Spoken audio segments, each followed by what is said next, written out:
sure he had pink knickers on at some stage. Hey, I've got proof that you had them on. I've still got the proof. You didn't have to bend his elbow too hard to get him to wear the pink knickers. I beg your pardon. Gaffers are never on the losing team, are they? So you know Yeah. he's fibbing. Yeah, exactly. I cannot wait for this. I got proof. I got proof. I think we're rolling. We are rolling. He said we're rolling, yeah. Yeah. Do you want to do the sponsor? Can you hear me? Yeah, all right, let's get Do the into intro. it then. Give me 2 secs. Oh my goodness. You sure? Okay, today's show is brought to you by OMRG Motors, the vehicle sourcing specialist. Save thousands on your next car purchase with competitive APR rates as low as 9.8%.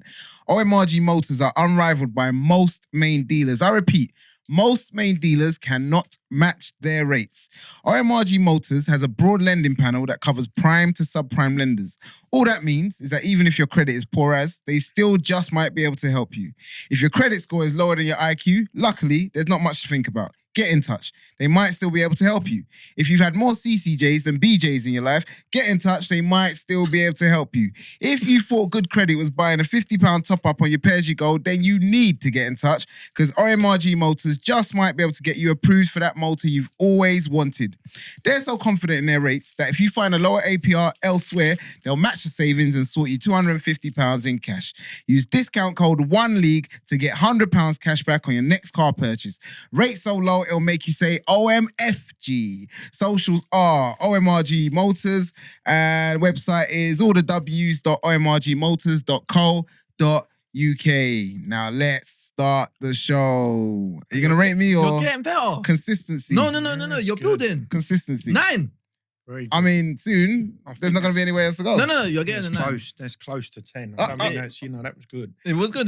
Yeah, see, he's always harsher, You know, harsher to me yeah. than the guests are. What do you say? No, I'd say it was close to 10. There you go. Yeah, there A you go. 9.5. Yeah. You At said least. 9. Round it, you know your maths, you round it to the nearest whole number. Yeah, but he didn't say 9.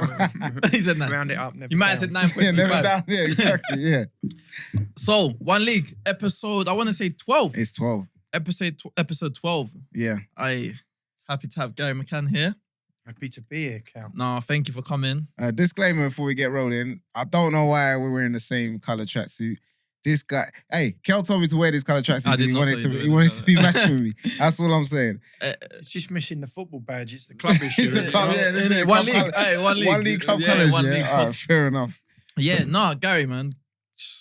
Wait, I don't even know where to start with you, man. Like, So it's been a long journey. it's been a long journey. All right, usually we start the show with something called Wikipedia. We ain't believing you. Yeah. Now, obviously, you're a manager, so for certain reasons, there's no such Wikipedia, but there is a lot of information out there. Now, the information I found, first and foremost, was that you have managed 3 clubs. Is that correct?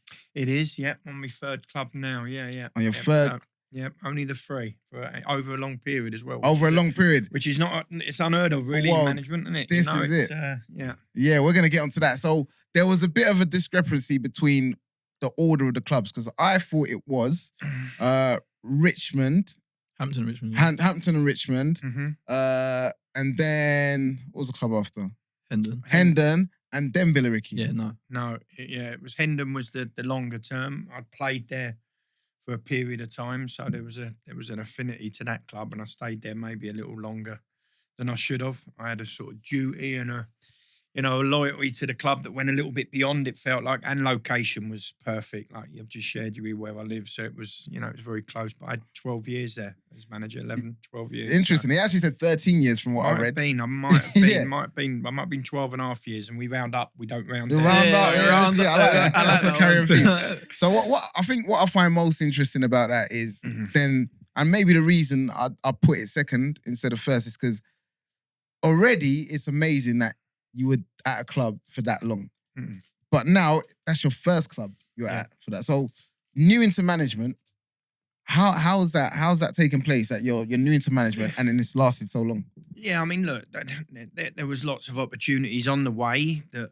I could have taken that could have seen that term be a lot shorter than it was. Okay. A couple of years into my term, I had a couple of job offers, but there was a lot going on at the football club that I just felt duty bound.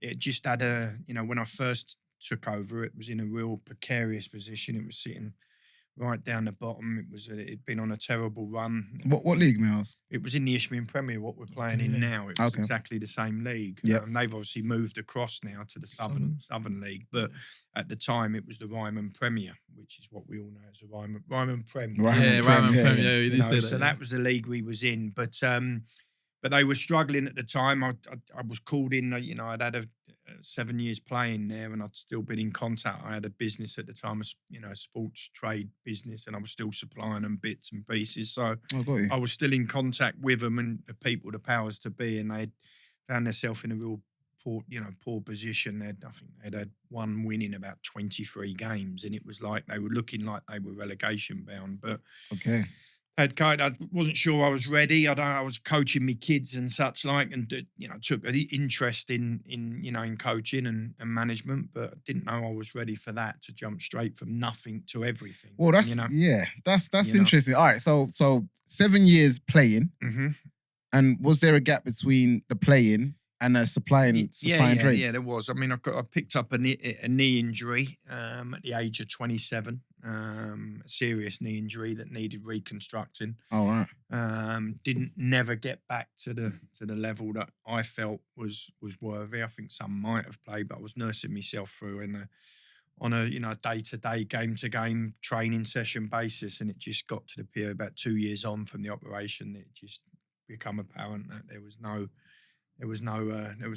life in the dog, as they say. Well, you can teach an older. Believe it or not, it was that long ago, and this Cal knows how mad I am about Chelsea. We actually, and too mad. Too mad. I had 3 boys at the time, and I stepped away from for the first time in 10 years since the kids were young, and the commitment that's involved in playing. I stepped away and I thought, what, I'm going to have some kid time. I'm going to have some family time. I bought Chelsea season tickets, which we still have to this day, 25 years on. Oh, sorry about that. It's double tough this year, let me tell you. Hey, the tweets have gone quiet this year, isn't it? They double quiet. We was at the cup final recently, and I kept away from you as well. So I had about 18 months away from playing. I sort of had that period out, started taking the kids to all the away games. We stayed overnight up north in different places, and the kids loved it. And then I got the phone call, and then it was, shan't I? Okay. If I don't get involved now, will I ever get back involved? It was that sort of stuff going through your mind, and I felt again a duty to the club, and I thought, can I realign it and get it back to sort of a position of safety? And I went in, and we didn't really look back. We had an unbelievable run of results, got ourselves sort of mid-table, and then it was, do I want to do it permanently? Because when most people go in from nothing to everything, you sort of see it as a period of a trial period. You go in, get to the end of the season, wife sort of see what is entailed, and and it was all the hours full on. When you get over the other side of the fence to management, it's relentless. It's not like playing. They drive out of training at 9 o'clock, and that's them done until they turn up Saturday, and that's truly what it's like when you're playing. Your focus is game training, but you're not when you're in management. You're watching, you're assessing, you're analysing, it's just constant, and there's a constant run of bits to do. There's always something going on. There's always a problem. There's always a drama. There's always an issue of whatever it be. Your season finishes and it's your busiest period. I can imagine. So can I ask you? You kind of touched upon there why you chose to accept it, but from the club's perspective, I'll ask you a question. Why you? Why do you think he looked at Gary McCann and thought, you know what, he's the right guy? I asked that question, and I asked it of the people a little bit further down the line when I was about 2-3 years deep. All right. For that exact reason. I'd had no experience, but what they'd seen in me, and it was the same people that what they'd seen in me as a player. I had a way with me that was, I enjoyed being around the football club to start with. I had an affinity towards the football club, but I also was very football minded. I was interested in the tactics and the other side of it. And I used to speak to one or two. We'd go in the bar after, and you'd talk with chairmen, secretaries, and such like, and you'd pick the bones out of performances and such like. And obviously, they're taking stock of you as an individual, And they obviously see something in myself because they'd found themselves, as I say, on a terrible run. The discipline was terrible. I think they'd had 11 red, something ridiculous about Oh, it's all coming out now. Well, they'd had about 11 red cards. They'd had In one season? In one, that was only at Christmas time. This was January when I took over. Discipline. So it had been a discipline issue. The management had already had a change. They'd So gone who from was one, the manager that you took over it was from? Tony Choules was the original manager, and then Okay. a guy called Fowl. I can't remember his first name now. That's terrible on my part. But he was the assistant to Tony Choules, and he took over, and they'd just gone on. Although, if I'm not mistaken, about 6-8 games in, they were sitting top. Okay. They'd started extremely well, Cal. Which from that period though, they just went on a run of results. Yeah. Similar to us at the Ricky at the moment. We've gone from up there and fallen, but we'll talk about that later. But they'd just gone on a terrible run. They'd lost discipline. They'd lost, their identity. It was a family, community-based club. It was, respected club, and it had just lost its way. And they just felt they needed someone that had a fondness of the football club, that had an attachment to the football club, like bring most those values clubs. back. Bring the true values back, Yeah. and the identity to the football club. And they knew 7 years playing there, and I'd experienced lots of FA Cup runs. We'd got to, FA Cup first rounds. I think in the 7 years, 5 of the 7 years. Wow. And That's a big. Nah, that's a big. That's a big number. That's crazy, we got to isn't the it? second I've only round, done that twice. In my career. once as well. So we'd had a scalp in there. We'd beat Leyton Orient at Leyton Orient while I was at Hendon as well. So that was a big scalp. What are those team talks like?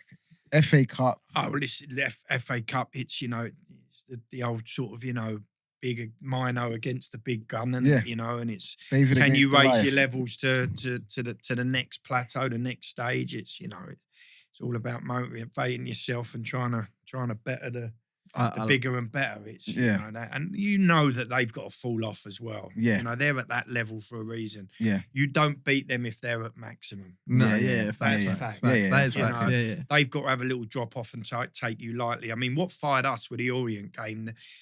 We had a fixture at home against them, and we'd gone 1-0 up, 2-1 up, 2-1 up, but ended the game 2-2. And their manager, Tommy Taylor, at the time, was doing an interview as we walked out. Yeah. His interview, and there was 2 or 3 of the players out, and he was saying they've had their chance. We'll beat them, comfortably. And it was, All right. but that had been relayed back to our manager. And I remember it as clear as anything because it was like, it motivated you that. Dangling that carrot. And innit? exactly. Yeah. They'll beat us company. So is that their mindset? They're going to take the game lightly? Are they, thinking that it's just going to be a stroll? Yeah. We went over there and we beat them 1-0 Nice. at Brisbane Road. So that was but that was me playing career. So I'd had a real affinity with a football club. A lot of good times had A lot of happened good in them times, 7 years. So I heard you were a goalkeeper. goalkeeper for goalkeeper, my yeah. sins. Yeah. Obviously, yeah, exactly. Yeah. I'd love to know the kind of percentage of goalkeepers that Going to go management. into management. Probably because obviously goalkeepers one of a few positions on the pitch. Not many, I'd say. 'Cause Yeah. most goalkeepers are mad, aren't they? They are Yeah, mad. There's a Yeah, crazy I'm side glad you to said it. Yeah, but there is. There's a crazy side to them. But I have always, as I say, I've always had an attachment to the other side of the game. I was always interested and I'm related to the tactical side, and I was interested in it, and Yeah. it was different bits that we speak about over, how you motivate and sports psychology and all them type of things interesting. And it all related into, I suppose, where I'm now, but becoming a manager. I was into that sort of side of the game when I was playing, but I don't think many. There is some. Don't get me wrong. There's quite a few, but I don't think it's the percentage. I think would be very, very small. Very low. you know? What kind of keeper would you say you were? I was good with me. I was like a modern day goalkeeper of now. I got If you took yourself back to when I was playing, you're talking 25, 30 years ago, but I was good with my feet. Yeah. I was comfortable stepping out. I was comfortable. Distribution was something that was always on point. If it be out my hands, off the floor, I was always known for being, my distribute. But that's now a modern day goalkeeper. Go back there, it was a big, cumbersome old goalkeeper that was good on crosses, but was crap with his feet. And Because just lofted you got to it. remember, when I Yeah. started playing, you could pick the ball up on a back pass. Yeah. That's- Yeah. It That's goes back crazy. that Yeah. far. Yeah. So, Yeah. but in my playing time, that changed. You know, Yeah. it changed from being able to pick it up to then not allowed to pick a back pass up. So I had to make that adaptation while I was playing. While you're playing, and it wasn't a hard But adaptation. it wasn't a for hard you because to I make, played it like, when I was a kid. When because we used to go to youth clubs as a kid in Ladbroke Grove. We had the rugby club, the Arrow Club, which were 2 clubs. We went every day of the week, and I didn't want to play and goal every night. Yeah. So I'd be playing out on field. Yeah, I'd yeah, alternate. You know, as much as I was a goalkeeper, Yeah. and when we played in all the tournaments and all the big games in West London, and I was a goalkeeper. But at any opportunity I had, You'd I play wanted outfield. to be up, Yeah. crunching into tackles and Yeah. playing and,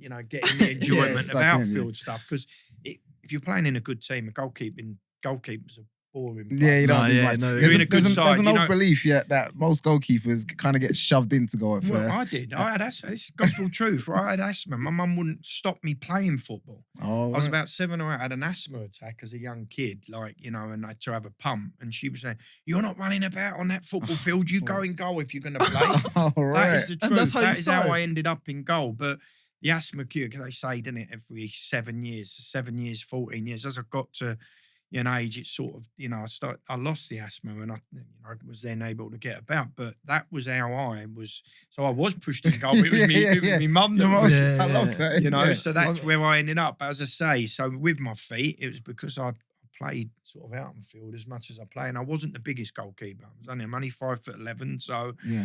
I'm not your normal Yeah, 6'2", 6 6'3", 6'4", and they. I mean, I was at Fulham from the age of 11, 10 or 11, right up to 19, 18. Mm. I hadn't even heard of non-league football when I started. They put me as a 16-year-old. They said I was too small for my YTS. Okay. They took on another goalkeeper that was about 5 or 6 inches taller than me. Okay. And they put me out at Sutton United. And I thought, who's Sutton United? Like now, it's like a Yeah, football that's league a big club. club, But yeah. back in the day, I'd never even heard of them. So I went into Sutton as a 16-year-old and was playing youth team on a Wednesday night with Sutton United. Okay. But also what happened, they didn't rate the goalkeeper that they'd signed as a YTS. I ended up playing, I'd say 30 games over the course of the 2 years in the YTS for Fulham. Arsenal's and Tottenham. Wait, hold on, and hold on, Chelsea's. hold on. So they didn't offer you the YTS? Didn't offer me the YTS, but I still went in because it just suited me. And I used to bunk off. I used to bunk off of school to go train. Yeah, You know what I Johnny, mean? yeah, It was no, like, I went in and, I used to train with the YTS. So I was like a second goalkeeper in the YTS group. Got you. But Wow. because they was all the players, you say he's better than him, he should be Yeah, playing. yeah. And it was, but he had they would have played, I think, the other guy, but he picked up a few different injuries and different bits, and I ended up playing, I'd say as many games as he did over the course of the 2 years. That's you a know? bit, That's that's a bit tough to take, though, isn't it? Yeah, You know you're better It was than high. him. It was high. They said, but that went, and this is gospel truth. When I left school at 15, 16, when they initially was offering YTS, now it's slightly different. You have academy contracts Yeah. for 3 years, and it's all, it was £27 a week. So it wasn't like you were missing out on much. Do you know? If you got a YTS deal, and it was 20. I think it was £27. £27 a week. Yeah. But I went off and got, I think it was when I got to 16, I went off and got a job, and I got a job in a local sports shop to fit around being able to train with Fulham. with a YTS as well. So it was sort of Alright. like, and I sort of had football mindset and was training and playing and such like. But when I left school, I was only 5'6", 5'7", so I was small for a goalkeeper. Yeah, But you was. but then you've know, grown like that- you 4 was inches in. 4 inches in the space of 2 years. When I got to 18 and I was sort of I was, 5'10", 5'11", and that's where I Alright. plateaued off. But Sutton was where I sort of learnt non-league. They were a National League side at the time. Mm.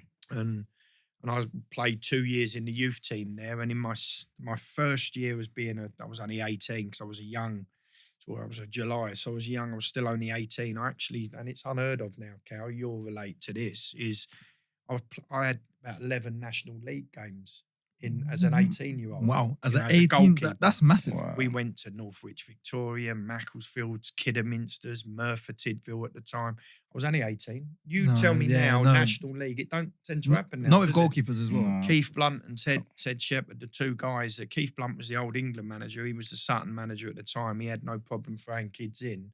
Yeah. He obviously see something in me, but I ended up playing about 11 or 12 games in the National League as a baby. That's massive, though. Wow. As a baby. And that was while I was at Sutton. From there, I sort of, Cal can relate to this because he's a bit like this.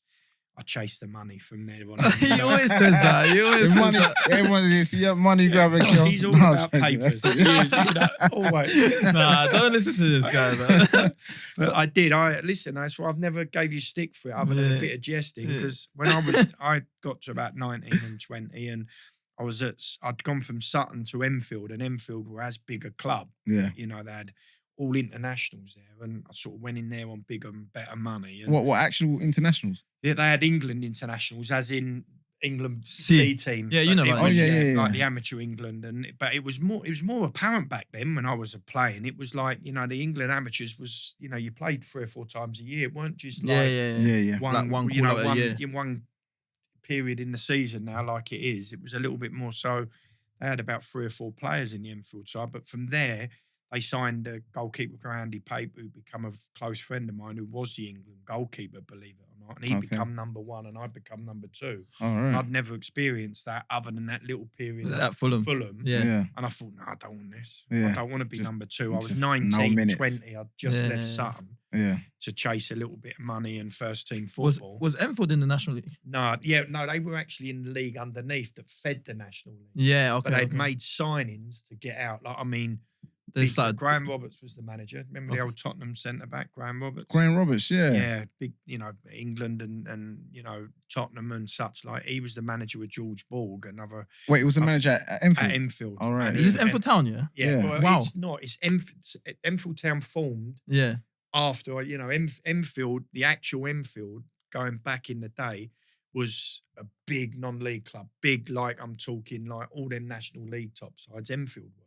They'd Wow. played at the top level, but What's they happened? disbanded. They went bust. Yeah. And that's then what's Enfield happened. Town formed. They done a fan form. They done a didn't fan. You Yeah, know, the yeah, fans yeah. formed Enfield Town, and Oh, that's got you. where but they were signing big hitters. It was like, Wow. you look at, I mean, like even Bit of Ricky before. yeah, Yeah, I won't yeah. say now. Before, not I'll let you now, off now. Yeah. Make sure Yeah, not we'll get now. onto Yeah. that. Yeah, we'll Yeah. get onto But that. you know, but they had big money. They were signing everything, and I then become second choice there, and I just couldn't. I Yeah, played the let's be first honest. half of the season. I played the first 4 months as first choice, Yeah. but they were still signing everything that moved. They're just trying to Okay. buy And we everything, were didn't second in. I think they ended up. Did they win the league that year or finish second and not go up? I think they finished second and didn't go up. But you know, and I then went and started chasing. Yeah, Yeah, I just let's took be a- honest. Life as a number 2 keeper is tough, isn't it? It Let's be is. honest. Well, there's no, you don't, you know, there's no, Yeah. don't get injured or don't have a drop in form. You're not Yeah, playing. that's you're not playing. You're Yeah. not. It's not like we can throw Cow off to the left or we can put him in the 10. No or variation. We Yeah. can, Yeah, you know, that's- even that's- I think that's I used frustrating. him at right back once or twice. Not very well, but you know, but you Yeah. can play in other positions. Goalkeeper, you got Yeah, no exactly. chance. That's So, it. One position. you know, And what were you like then in terms of like your character? What signs were there that actually you could possibly make a decent coach or decent manager? in the early stages, none other than I was I was football intelligent. So Okay. you didn't need to tell me, stuff more than once. Okay. They say that makes a good player, and a good player for a coach or manager anyway is you don't have to keep repeating and telling Yeah, them of course. over and over. And that doesn't, listen, most players, you have to keep repeating what you said. But I felt like you told me something once, it was normally stuck. So and again, as I say, I had an interest in the tactical side of football, shapes, Yeah. systems, and how you set up against other shapes. Yeah. And it just, from an early age, Yeah. I did. You just did got that, it. Did I feel back then that I would be here now, nearly 1,000 games deep as a manager? No, No. definitely In not. terms of, And would you let me just put it out there: somebody who has a stand named after himself. oh, you got to stand. Yeah. I mean, You got- yeah. you, I, oh, you forgot about that, didn't you? Yeah. I feel like I after 13 years, yeah, you pretty much is. I think it was Yeah. after 10 though. Yeah, I think I had 10 we'd moved. See, that's what I say. The time I had at Hendon, which, we'd gone through, we'd had 3 different stadiums. We'd gone one year, we had a nomadic life with 1 year where we played at 5 different home grounds. Oh wow. We went Wow. Northwood and Harrow and Slough. And Wow. didn't have nowhere to play. But then we had a ground share agreement at Wembley for 3 years, Oh, wow. which is sort of combined counties level 5, but their ground and pitch was lovely. And then we went to Harrow Borough for 3 years. And each time we had a move, I felt a duty to get us settled in the new surroundings, if Yeah. that makes sense. So when I say I felt dutiful, in each little, facet where we moved on, it was like, yeah, he'll get us sorted there. He'll, become familiar with it, and it just become dutiful, Yeah. And then once we got becoming Edgeware become available on SJP, which is that's where I came where from. you Yeah. signed. Yeah. And Yeah, so yeah. that become our home ground. So you Us and finally Edgware, got a home, we yeah. finally could call home, and Yeah. we'd spent 7, 8 years on the road. Yeah. No home venue, no, and all them bits sort of, that's why there was me and Graham Etchell. Remember Graham? Graham was the secretary. Yes, I do Graham remember. and Lynn. It was like me and him running the football club, although it was owned by fans and they were, learning on the job. It was me and Graham that was running the day-to-day club, and that's why I say dutiful. I just felt it was my club, and it was, if I stepped away, I'm not sure where this club. Yeah, would you're end. not No, sure it what's was. going to It was. happen. It was that. And hence why you ended up We had staying no for money. so long. One season we had no budget at all. All We right. had, no budget. Then we'd had £1,000 for the whole squad and management for about 2 years. It was like, you're talking about no money for a period of time. And again, I see it as a challenge. We stayed in the division every year. We got a reprieve one year where we finished fourth from bottom, but we thought we were going down, but the team disbanded and we ended up staying up. I still stand by the 12 years there. We should have been relegated 9 of the 12 years we were there. But so that's a success. So that was the challenge. The challenge was always, can we be competitive? Yeah. We always was competitive to middle to top. Yeah, that's pretty amazing. We were never, other than that one season, I say to you that we really struggled. Outside of that, we always had a competitive, hard-working, organised side, But And I think what I find, and I was thinking about this, like especially this morning, what I find most outstanding about it is, I think anyone can kind of come in and do a decent job for a short period of time. But it's the consistency over a long period. Like how, what number one, you've touched upon it, but what keeps you motivated? For players that have been there for maybe a longer period of time, how do you keep them invigorated? How do you keep them interested? How do so even if we look at the top end of things, you got the Wengers and you got the Sir Alex Fergusons that have been at one club for ages. I think it's really difficult to be at a club for such a long time, keep things fresh, keep things ticking, keep people inspired. How do you approach that? Well, I always say this, and it's funny you mentioned that, because we had cycles at Hendon. It felt like cycles, and the cycles were the different grounds we went to.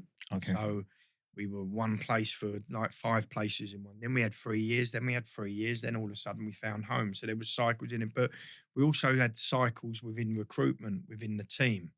And Cal was part of this. It's, when we got later down the years, but we always assembled a good, young, hungry side. And it sort of took a period of time to build. We always called it a 3-year cycle. Year 1, we started to assemble. Year 2, we started to develop and see progression. Year 3, we felt like we were challenging. Yeah. Now, we had 3 playoff years in them 10, 11 years or 12 years, whatever it was there, outside the first couple of years, first 3 years were a complete struggle. I mean, it was like peeing in the wind. It really was, but we still was competitive and still stayed in it. But the next 8, 9 years, we felt like we were building something every cycle. Yeah. Got to the end of the 3-year period. We missed out in the playoffs by a point, last game of the season in the early cycle. Next cycle, we got beat in the playoff final against Margate. And then the next cycle, we got beat in the playoff game against Dulwich. Oh, wow. So that was 3 cycles. But at the end of each cycle, yeah, I had a decision to make. It always felt like, have I taken this as far as I can go? Yeah. Do I need a new challenge? But it always fell back that the team would end up disbanding. It would we'd lose 100%. 7, 8, 10. Can I tell you, we'd this one would go there, this one would go to this club. All right. We'd sell this one to there. So we'd end up 7 or 8 players short of where we, had been the When you season. started, So it was a rebuild again. So yeah. motivation with me was, right, let's go and see if we can do it again. Let's do it again. The challenge. It did become a bit draining. It did, imagine, and in them periods I did have some dark times where I thought, I've lost I've lost the whole front line. Where do I, I've lost my 2 centre backs. I mean, where am I going to find? But you just, How did you get players in? Recruitment. I had 4 or 5, guys that were out there that used to game watch for me. Yeah. So I'd get phone calls and you've got to go and have a look at him. Charlie Good is a perfect example for you. Yeah. He's playing at Brookhouse. He's 19 years old. He's, you've got to go 6'3", 6'5". went and watched him, like him, went and watched him again, like him, sent my assistant, signed him, ended up signing, he's at Brentford now in the Premier League. All right. But, it's them phone calls, and you take every one of them seriously. Yeah.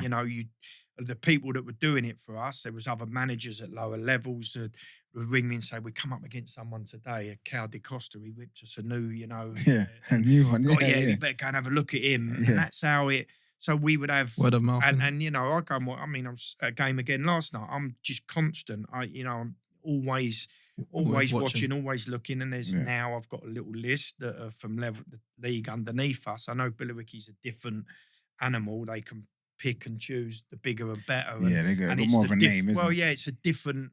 I mean, this is different for me. And we'll go on to I've always had to shop in different shops to others. I'd have to go and pick the young and untried and untested, the hungry, the cheap option. And that's it. What did you look for? I didn't have the £150 to go and pay for a player. I had to go and take the one who was untried, untested, but do it for £30 or £40. Then I would see progression. I'd say, there's £70 or £80. Yeah. And it was that type of player. I mean, we got to the playoff game against Margate where they were paying they were. Fortune. They had money. They were another team like Billericay when Glenn was there, and just paying fortunes out. I played a playoff final game. We had the home fixture, and I if I'm not mistaken, I had 7 players earning less than 3 figures in a playoff final. Oh wow. Wow. So that tells you the type of budget and where we were working. It was, so they were different. So again, that was another challenge, and that's what motivates That's what keeps you going, seeing progression, seeing unearthing little gems and such. Like, listen, some don't polish up. Yeah. Some don't. You're gonna miss out. You can't hit them. Hit and miss. Yeah, of course it is. Yeah. Not everyone polishes up to be shining bright. Yeah. But they polish up to do a job. Yeah. So it's just balancing off. Some don't polish up at all, and you have to move them on quicker than you would want. But that's management. It's just identifying that and working with it very, very quickly. Be it release, be it improve, be it move them on. It's But for me, what's important as well is when I first went to Hendon, for me, it was like hearing players that have been there for like 10 years. So like Dave, the Healy. Yeah. Been there, and I remember like times I'd get there to training early. Me and Fembo would get there, and we'd be sitting with Dave, and I'm talking to Dave one time. I'm like, how long have you been here? He's like, like 10 years. Wow. And I'm like, what? He's like, 10 years. And I'm like, and I think there was a few others. So the McLarens. Yeah, McLarens, Dave. We at one stage, we played in a game, and this is Graham Etchell sharing, or Dave Balhemi. Remember Big Dave? Yes, I think we had 7 players in a starting 11 that had more than 100 games under their belt. Which again is, that's incredible. Yeah. So in all these cycles, you've got 1 or 2 consistent there was a bit players, of continuity. I had a bit of loyalty in my group. That's I had amazing. 2 McLarens, like you said, that offered to play for nothing virtually. They're, 2 sort of players that I could really relate to. They were warriors, they were soldiers, they were aggressors. So aggressive. They brought everyone up to there, and they were what I built the team around, because they just had that identity that you want in your team. Yeah. But then Dave was another one, another warrior, another soldier. The most unlikely looking Dave you'll ever find. Yeah. But he was again, I think he's gone back there from St. Albans. Yeah, he has. Now, he's something like 450 odd games there or something. It's like 500 games. It's like, and he was one of my early, he turned up just completely out the blue. It wasn't even scouting him. He turned up and said, can I come in? We see something immediately. And then he is 400 or 500 games on. Well, that's it. A few questions do pop to mind then, because you obviously mentioned you having to take a risk on some players, whereas others could maybe go for more tried and tested player. What did you look for? What was it that was it just ability alone, or no? I don't think it's just ability. It's character. I think you're coming into an environment that you've got to have a certain type of personality, and a certain type of character. You've got to understand that, we've got to work harder than the opposition. Yeah. That's, so you've got to have a work ethic. You've got to have the understanding that you're not going to earn fortunes in comparison to other teams in the division, but we're going to more likely demand more of you. Yeah. So some fell away on that front. Some might be earning 60, 70, 80 pounds, but we'd still expect them to be Tuesday session, Thursday session, Yeah. Saturday game or Tuesday game, Thursday session. We never had days off. It was never, we expected a professional, approach. So Yeah.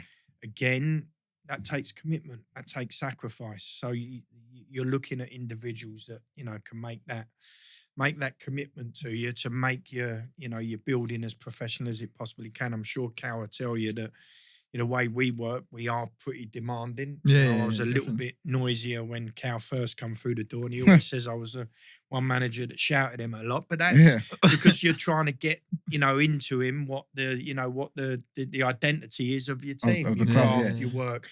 And I stand by it. When he first come, I didn't think he was a grafter. I thought he was a flair player. Yeah. I'm telling you, anyone that's worked with him in the last 5 or 6 years will tell you the opposite. He grafts as much as he flares. Yeah. I feel like, I don't know, I'm not. That's what my first stint at Hendon, I didn't really enjoy it because obviously I didn't play as much as I wanted to. I felt like I was trying to work hard, and to be fair, the money thing is funny because I took a pay cut to go there as well. Yeah. And I remember we had a conversation, and I was like, "Look, I just want to play the level. Like, I'll take a pay cut." And then we got the deal over the line. But I didn't. My type of player, them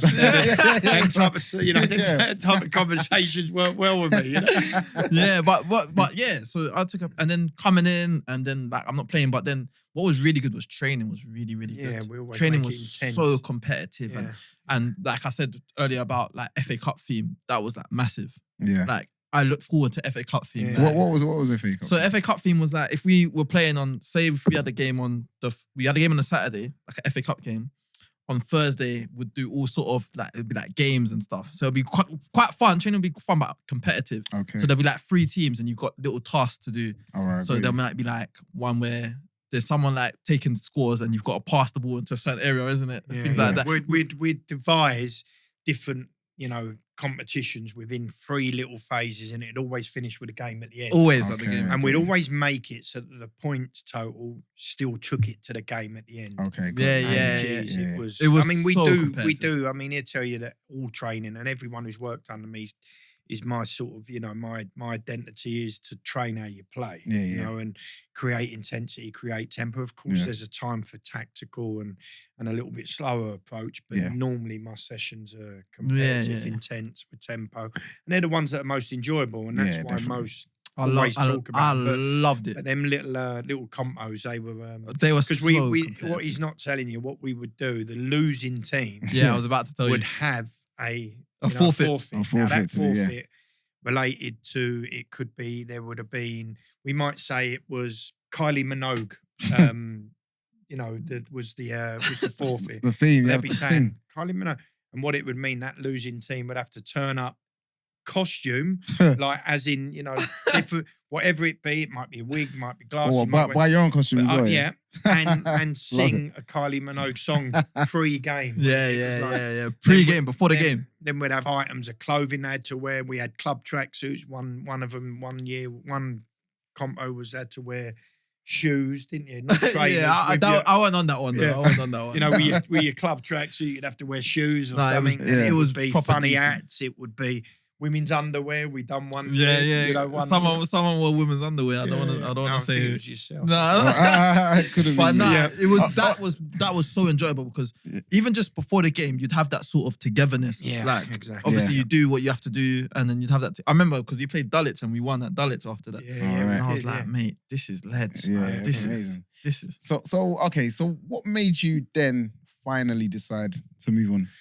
Well, we'd moved to SJP, which become home. It was like, it was the place where, we'd worked for 7, 8, 9 years to make happen. I thought then that I'd put Hendon back in the sort of, in a place of security. Okay. It'd taken a lot of work outside of me. Yeah. It's not, I was just the football front. I did feel the football front is everything in terms of the football club. If that's not right, nothing's right. So, but a lot of people, a lot of supporters, David Bedford, Simon Lawrence, Graham Etchell, people in the background had worked really hard to get the move to SJ. And when we went, I started to feel like, right, now it might be time for me to challenge myself. Okay. It might be time for me to see if a new challenge out there is going to sort of ignite me again. And we had a couple of years there, and we were in, when we went across, I think we were in year 2 of the cycle,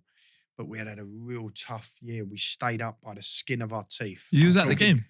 Oh yeah, game of the season. that's the one. We played Staines, didn't we? Yeah, that's Staines, the one. it was Staines. We scored. Casey scored. Yeah, Casey Yeah, I scored. remember That that. picture is like everywhere. That picture is now. Oh, really? It's with Yeah. the crowd are going He's wild. going. And he's like, Yeah. and that was an equaliser that kept us up. It was the last game of the season. Yeah, So no, I remember the scenes there were Kickoff absolutely get wild. delayed as well, didn't Yeah, it? the referee Yeah, I remember that. linesman- Yeah, linesman delayed turned by a up lot. really late. Yeah, that was an interesting game. Yeah. Weather was lovely though. I remember that. But it was a big crowd. It was like, but that following year, we was a playoff team. Playoff Yeah. season. Playoffs. And when we got to that playoff season, we got beat by Dulwich on penalties. We had a front four to die for. Yeah, in that front terms four's a of joke. Nico Muir, Zach Joseph, Ashley Nathaniel George, and Josh Walker. All of them moved on from us. All of Okay. them, but One of them went with you though, didn't it? yeah, Zach come with me. Yeah, We yeah. thought we'd had a good one in Zach to get him across to Hampton when I went to Hampton. But I got to the end of that year and I looked at that group and I knew that half of it would be moving on. They were not Alright. earning what they should. Yeah, The front four had been unplayable, so they were all gonna, yeah. That all, front four's a and I joke. it was that period of sort of when we got beaten that one, within 2 days, 48 hours, I knew I needed a new challenge. I knew time was right. And Okay. I've never felt like that more so Then that than time. after that that time, Dulwich. yeah. It was 5,000 now or something. It was a Yeah. massive Yeah, crowd. I It was remember like that. Yeah. I came crowd and watched was before when you played Folkestone, didn't you? Folkestone 4-1 Yeah, I come and watch that. semi-final. Yeah, it We was- was good on that day. It just blew them away. But, we thought we'd beat Dulwich. We thought we'd be promoted. And this is gospel truth. And I was asked this question on a couple of different bits I've done. If we'd have gone up, would you have Left. Yeah, that left? was my And I question. still, to this day, couldn't answer it. I couldn't. Okay. I wouldn't say I would have definitely stayed at Hendon or I'd have definitely Gone to moved on to Hampton. Hampton because the Hampton Douse moved on from Hampton to Woking. Woking, Yeah. and he said, "Look, they want you. They're going to make an approach for you. Are you interested?" And it was within that 48 hours, and within 3 days of that playoff game, they were on the phone to me. So Yeah. if we'd have gone up, I'd have had a decision to make between the two because apparently Hampton was still going to Make an offer. approach Make an me. offer. So it was, but I looking, we'd taken Hendon again. Our budget was more likely 1/5 for Dulwich's Yeah. in that playoff final. Yeah, I agree with that. Is that Gavin Rose's? Gary Yeah, Rose, yeah. Junior Cads' group. Yeah. Junior. But yeah. you lost on pens though. We lost on, we'd won up. We won up going into Yeah. the second half. They equalised midway through the second half, and then the game it was a horrible beautiful hot day. Yeah, but not for Horrible to football. play in, isn't Yeah. it? Horrible to play, and the pitch was like a dust ball. Yeah, It was, and the game just died on itself. Right from when they equalised, both teams then didn't want to lose it, and Yeah. we had enough about us, I felt, to go on, but we just Yeah. never did. And The front. got beat in that game, and I think that was the moment. I think, Nico played, no? Nico played, yeah. Yeah. Josh played. Yeah, Ashley, no, they- Ashley that front Nathaniel four- Georgie went to Yeah. Crawley. Yeah. He's an unbelievable player. One of the most talented Who, players. who was the talent? Who was the most talented out of that four? Josh Walker was. He looked like he was destined for bigger and better, but he could play. Ashley Nathaniel George's best position. I know he's playing central midfield now for Oh, wow. Maidenhead, which is nothing. I'd never said that he would have done that, but he was only really off the left. Okay. We played him off the right on the occasion, but he just wasn't as effective. He had to play. He had that everyone knew he was going to come in on his right foot, Yeah. but you still couldn't stop Yeah, him. Couldn't stop it. The Yeah. Iron Still Robin had sort that of- Yeah. body swerve and that Yeah. get people off balance and then go and they can't recover. He just done it. He scored 17 goals. He had about 15 assists. He was more likely the most talented. Nico was effective. Nico, he scored very- 40 plus goals. Wow. Zach was the assist. I think he had something like 20 something assists Oh, wow. that year. So it was like across the four of them. Josh Molay had the lower stats, Yeah. as in goals and assists, but he was more likely, when we look back now, he fell in our lap just by, an agent I still work with now, and he was a talented boy, but I knew all four of them We're gone, yeah. gone. I mean, Zach, we fought to get in the building at Hampton. Hampton because he had others in for him, but But So- Nico got bored, didn't he, as well? Nico, yeah, we offered 10 grand for him at Hampton. We wanted him to come into us, but Hartlepool pipped us. I think they went, 15k they bought him for. Oh, wow. So Okay. he hit the ended up ground going running. to Hartlepool full time. I don't think he ever got settled with the cold weather, did he? Nah, do you know what? Up We're getting him on anyway. So yeah, Alright. big up Nico. We're gonna get him But on. yeah, as he well. had an unbelievable season, the best season I think he's ever had in his Facts. career. Nice. Another player we realigned and got back on track. But no, he was brilliant for us, and he's a lovely lad. He's a friend of mine now. Nice. He's had some troubles to deal with as well over the course of the last few years, and I've always stayed close and tight with him. So he's a good man. So 12, 13 years at Hendon, and how long were you at Hampton? 4.5 And years. Richmond. We had the 2 COVID years in there. All right. I took over at Hampton from Douse, and he completely robbed my changing room. Yeah. He took, I think, 9. I mean, he had 18 players signed, and I think 5 of them were loanees.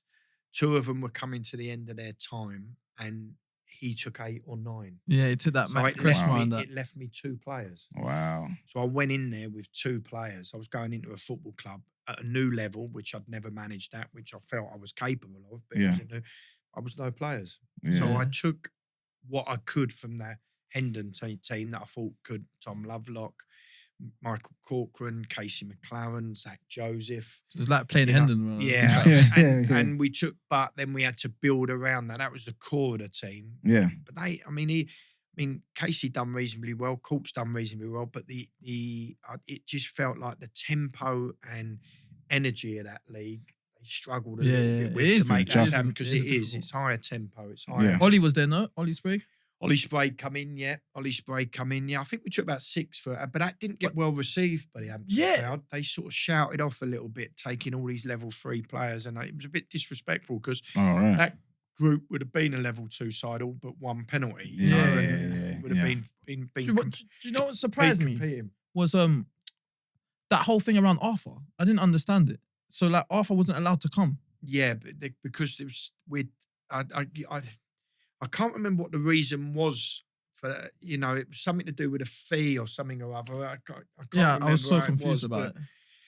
I can't actually remember what the story was with that. I'd moved on from it. But it was Simon. Simon blocked it. It was, Simon blocked it in some way. It was something to do with they'd sell him to someone else, but not sell yet. It him wouldn't to to us Hampton, because we'd already taken some 6 of players, their players. It was something along them sort of lines, you know. But he was like instrumental in what they were doing. Like he was a big player. Left-sided centre half. I ended up playing with him again at Tonbridge, so it was good for me. But good player, top player. But yeah, he wouldn't sell him to me. We were prepared to buy him, but he wouldn't.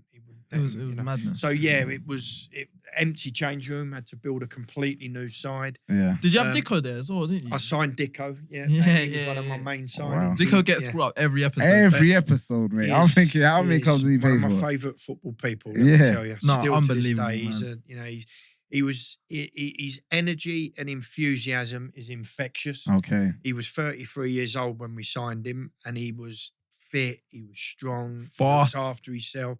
He scored 18 goals in that season at Conference South. He was, but it was just he exuded that way that everyone just feeds off of. Yeah, he does. Loud. That energy. He was in the change room doing all these stuff before most people. Didn't even know what TikToks that he does and all these things. Where he was doing them, and he was round the check. But the players loved him. He was just a real character, and he big up Dicko, man. He led the line for us, but it took a bit. So we started well, then we fell off, and then we come again, and we finished strongly. Okay.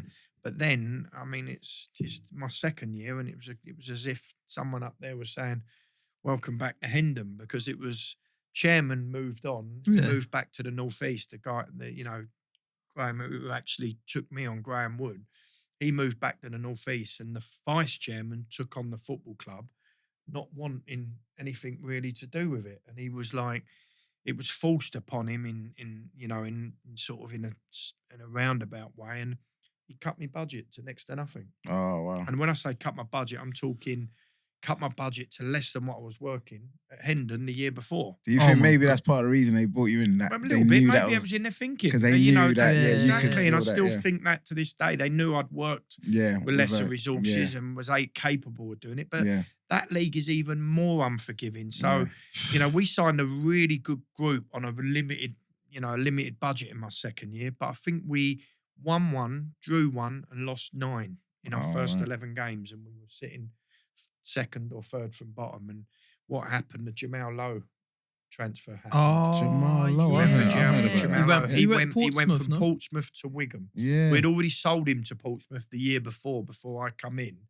Dowsers sold him for minimal amount of money, but had a 25% sell on. Oh my God, that's saved. And he went for 1.3 million to Oh Wigan. my God. So what happened with Hampton had an injection of money. Yeah. So the chairman all of a sudden had no option other than to say, "Hey, Gary, here's your budget," type thing. And so we signed Sam Cox, we signed Jake Gray, we signed about 4 players that just helped the young group that we'd put together, and we marched like you wouldn't believe. I hated playing you. And the season finished due to COVID. And we were a point off the playoffs, like with that same. Didn't they do the points per game thing, innit? That year, exactly that, because we'd played on. It was the only game that played on the Saturday. Everyone else had called off because of COVID, but we had enough players to play, and so did Oxford City on the day. And we played and drew 1-1. We had Luke Ruddock, our captain, sent off, and we drew 1-1 when we should have won because Oxford were faltering a little at that time. And that 1-1 created a points per game total where we missed out by 0.03. So 3% of a point we missed out on, and Dorking pipped us. So frustrating. And that was because if we hadn't played that game, we'd have been in the points per game by half a point or something or other. It was something like, because we played that game, it killed us. And that was I honestly COVID, used to hate playing against them. You'd be in my ear, giving me stick. Or when I was on his side, the ref that he's just diving. Literally, I wouldn't do anything. I would hear him say something like, he's a diver. Kel the Cost was a diver. And I'm like, mate, what are you doing? He's trying to derail him. Do you know what's so funny? Before we even go in, he done that to one of our players at Chatham. Yeah. And we played them in the cup game. And I'm gonna do it because obviously my Chatham boys and low. So he called out, like, one of our players had an alright game against him, and we won against him in the cup. So we're in the final of that cup. And Gary's gone after the game. He's gone to him. Oh, what did you say to him? He said, "Oh, he beat us on penalties." Penalties. Then he said, "Score yours?" I went on then. Good question. Yeah. Then he's gone. He said to him, "Oh, yeah, don't worry. I've got something for you. When we play you in a couple of weeks." Yeah, you weren't even playing against our starting right back. So that's what he said to him. Famous last words, because it fired him up. He was unplayable on the day. Really? He just kept. Was he playing against the starting right back? Yeah, our right back's been unbelievable this year. We just give him a new deal. He's a 20-year-old kid, but he has been outstanding all year. But we'd rested him on that day. We still brought in a very good right back. Yeah. But I jested with him as he come off the pitch. Like I always congratulate him, jested. And it was no more than just a bit. And I said just a bit better. And he was saying, "Yeah, I've got you, like playing the game." And I said, "Yeah, just wait for the 2 weeks later." It was 2 weeks. Wait in 2 weeks when you've got our regular right back. He's gonna eat you up. Yeah. He said, "Bring it. Let's see." Yeah. Well, he ain't played like it since. But he was. I think he got in the first. He had 3 assists in the first half. 3 assists. Well, he claimed one of them. And then I told him that after. Yeah. Then he won a pen. Yeah. He scored his pen. Yeah. I think you was frustrated with your keeper because you told him where it was going, and it went where I told him. He didn't go there. No. But that was. But he was. Listen, fair play. I'm one of them that we pat him on the back and say, because my bench were getting the ump with him, because as he's walking back, he's going, "Got you, Gaffer, got you," giving it to me, and I'm saying, even though he's teaching us a lesson to a degree. We're not doubling up. We're not doing enough with him. Yeah, I'm actually admiring his. Got a bit about it. He's just that brash sort of confident. But my staff are trying to back me, and I'm telling him to sit down, let him have his moment, because he was backing up what he said. So I love that. I'm all for that, Yeah, so we're running out of time, so we need to get on to Billy Ricky very quickly because we got literally minutes. So when you heard about Billy Ricky, obviously you mentioned before going to Hampton and Richmond that you wanted a challenge. Yeah. So when you heard about Billy Ricky, were you thinking this is even more of a challenge, and were you a little bit daunted by the prospect. I say that because I think Billericay is quite notorious in That's in one football way. generally. Yeah, obviously I you could say got a little more than that. yeah. Go on. What you're saying is exactly. I mean, look, and we didn't get on to the end of Hampton. I mean, what had happened? I'd had 4.5 really good years there, positive years. 2 of the years were playoff teams. My last year was a little bit of a struggle, but we had a ridiculous amount of injuries. They had a takeover, and when they had the takeover, new guys come in, wanted their own person, and they moved me on. So Okay. in January, I got moved. First time I've ever experienced a handshake and said, thank you very much. It was a phone call. Okay. Yeah. 4.5 years there, and it was just a phone call on a Monday morning. Thanks very much, but we're going in a different direction. Wow. Which was I felt a little bit disrespected Yeah, at the time. at but least it's a meeting. football. Come on. It's football. You could have done that on the Saturday, you know. But Yeah. but even so, we moved on from there. I had my first time. This is, the January to the end of the season, the first period of time outside of COVID that I'd had away from football. And, I had a novelty of the first 4 weeks. Phone was ringing and messages of good luck and, and enjoy your period or, whatever it was. But I had 4 months out and loved every minute of it. And I was saying to my wife, I'm not sure. You're going to go back I'm in. not going to go back. But there was that. Something's got to be right. Something's got to really, it's got to be something that's going to really pull me back in. I don't want what you've just said there, having that tag that you're going to work with limited resources. And it's because it's twice as much work, 3 times as much work. It's got to be right, you're saying. So it felt like it needed to be right. And I'd had 3 or 4 phone calls from different clubs, level 3 clubs, and clubs that I could feel that it was that type of gig. Yeah. And I just felt, that's not going to pull me back in. It's not. I said to her, I can see me enjoying my time out here. Maybe I'll pick them Chelsea season tickets up again, and but out the blue, Billericay called, and and I went and met, and it was a couple of games, I think, the season to go or something or other, and I went and met the owners, and it sort of aligned with where I was at. It was daunting because, I mean, what I've struggled with this year, well, not me so much, but the players in our change room, what you've just said there, that notorious Billericay, the culture that's surrounded them for the last 4 years. There's a dislike. And my 2 owners don't like me saying it, but they relate and they understand what I mean. Yeah. Not many people like the badge. Yeah, let's be honest, that's the stigma around it. Everyone's still, it feels like raises their game against them. They walk through our stadium gates, and to be fair, I was impressed with Chatham. Chatham was we're like a football league stadium. Yeah. I mean, suites, first VIP suites, stands all the way round. Yeah. Wonderful state-of-the-art pitch. It's like walking into so everyone walks in, raises their game because of that, but then they also raise it a bit more because it's Billericay. Yeah, it's Billericay. They're like the Man City of non-league. Yeah, we've suffocated with that a little bit, my changing room. Said it to you on the way down here. We've not had enough of the nasty sort of niggly type players that can deal with that. Bring it, bring it to me. I'll deal. I'll take it. Yeah, feed off it. Get someone sent off. Yeah, I've not got that in my room at the present. But when the job was offered, it was good. Best budget I've had to work with, the best facilities I've had to work with, more likely the most committed and ambitious owners I've worked for. Yeah. It just all felt, and I said to my wife, when I'd had my first meet with them, I went and had a second meet with them, and I sort of had a really positive second meet, and I sort of come away and I said to my wife, if I don't get this or I don't take it, I don't think I'll ever go back in, because it just felt it was such a big club with such ambition and such, you felt like there was a.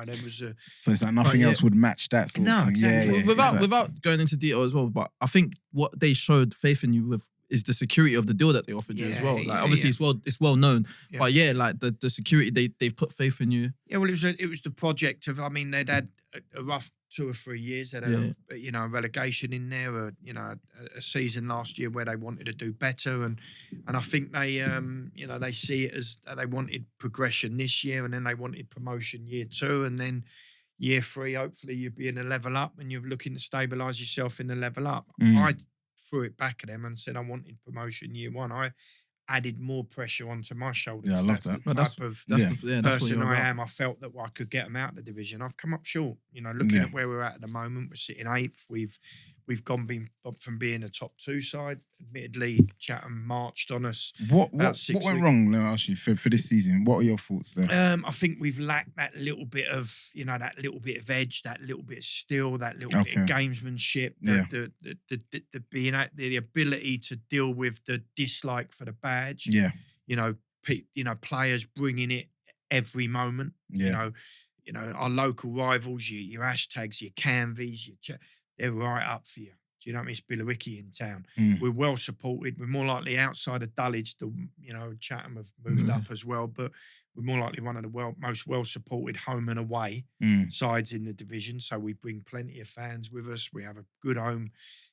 Nearly 4 figures virtually every game. It's a big club. It's a big club in that league, and I just feel our changing room has struggled mentally to be able to cope with But that then again, you've had expectation. injuries. And I don't always, I don't look for excuses. I try and look for solutions always. And that's how I've always managed. But we have had a ridiculous amount of injuries this year, right from game 1.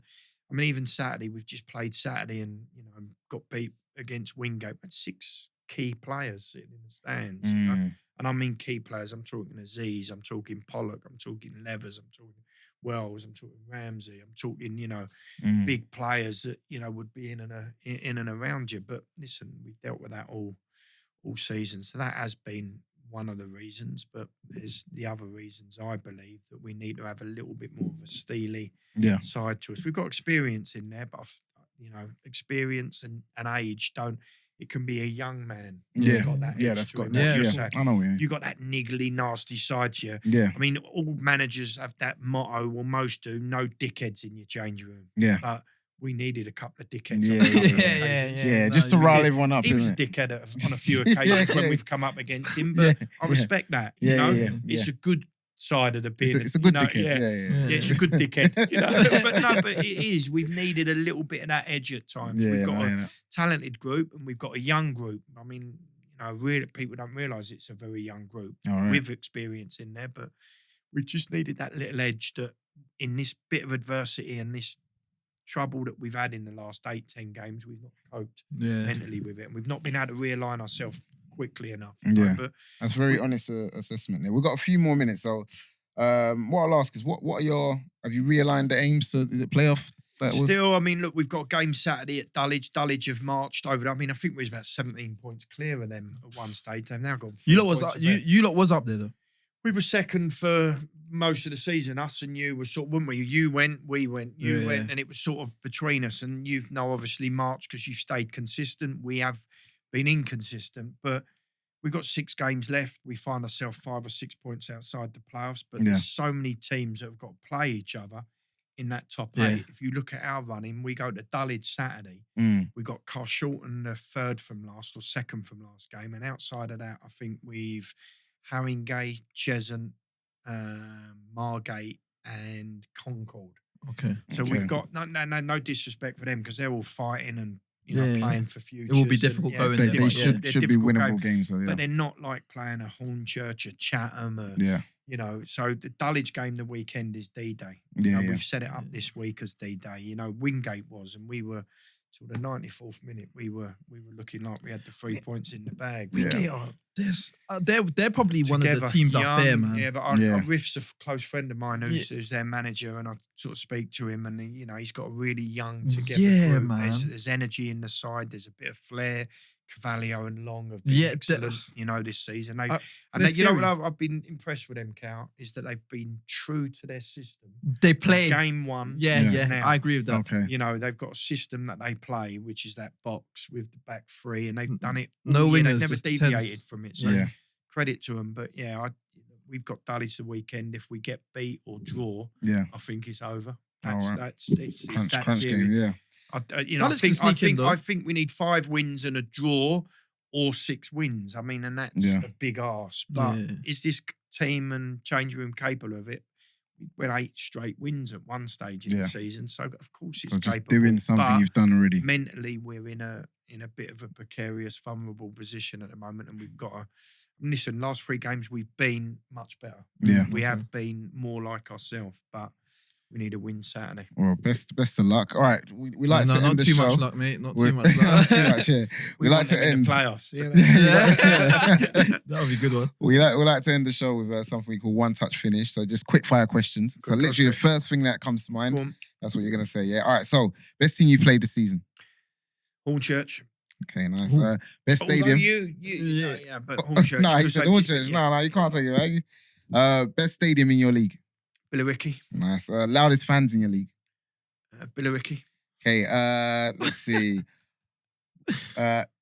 Do you allow your players, like it's a cold wintry day, are gloves allowed to be worn? Yeah. Yeah. Okay, interesting. Can players train in tracksuit bottoms or not?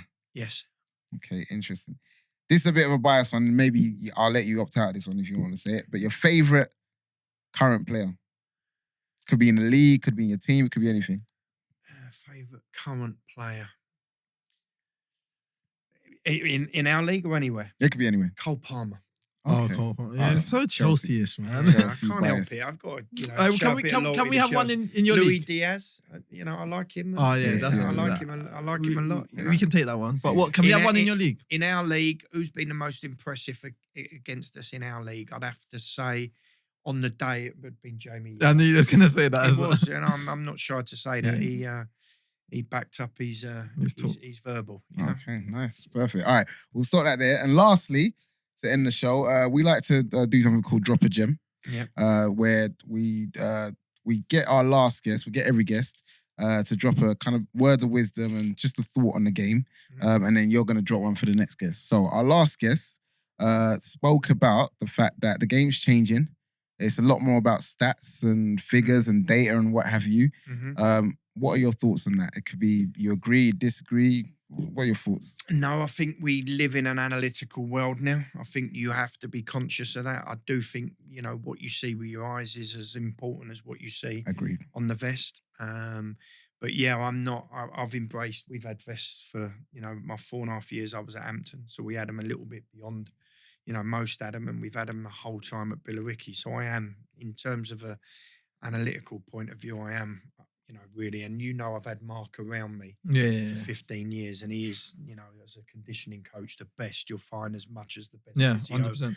therapist you'll find. So he is very with them as well. But I do also say there's another side to the, the game that we get away from. I still think, having the right, mentality within your group is important. If your mentality's right and they're prepared to work hard, the analytical stuff falls in place anyway. Got you. So get the players on board that have got the right mindset, and then the stats talk for themselves. Speak for themselves. I like. So that's your gem. Get the players on board that have got the right that have got the right mentality. The stats take care of themselves. I love that. What a great gem. Yeah.